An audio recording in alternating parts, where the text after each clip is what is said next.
ছোট্ট ছেলে মেয়েদেরকে ননির পুতুল করে গড়ে তুলবেন না, খবরদার। ওদেরকে কষ্ট সহিষ্ণু করে গড়ে তুলুন। আপনি থাকতেই কষ্ট করা শিখান, তার জীবনটা স্মুথ হবে, তার ক্যারিয়ারটা ব্রাইট হবে, তার ভবিষ্যৎটা সুন্দর হবে। ছেলে মেয়েরা কিছু চাইলেই সাথে সাথে দিবেন।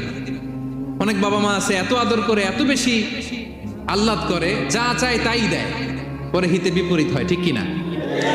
ছেলে মেয়েকে অভাব শেখান, ছেলে মেয়েকে কষ্ট শেখান, ওদেরকে সংগ্রাম শেখান, প্রতিকূল পরিবেশে কি করে টিকে থাকতে হয় এটার সবক শেখান।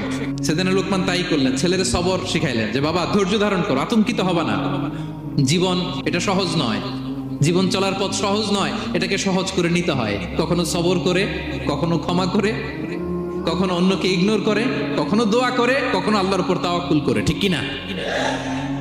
ছেলে মেয়েকে আদর করে বোঝাবেন, বাবা এখন তুমি বাবার হোটেলে খাও, মায়ের হোটেলে ঘুমাও, সারা জীবন এমন চলবে না, দুনিয়াটা বড্ড কঠিন, এখানে কেউ কাউরে জায়গা করে দেয় না, নিজের জায়গা নিজেরই করে নিতে হয়, ঠিক কিনা?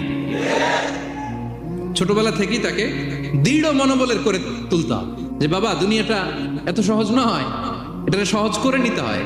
This is the life hacks. এই লাইফ হ্যাক গুলো আপনি শেখাবেন, লাইফ লেসন গুলো শেখাবেন। ধৈর্য ধরো।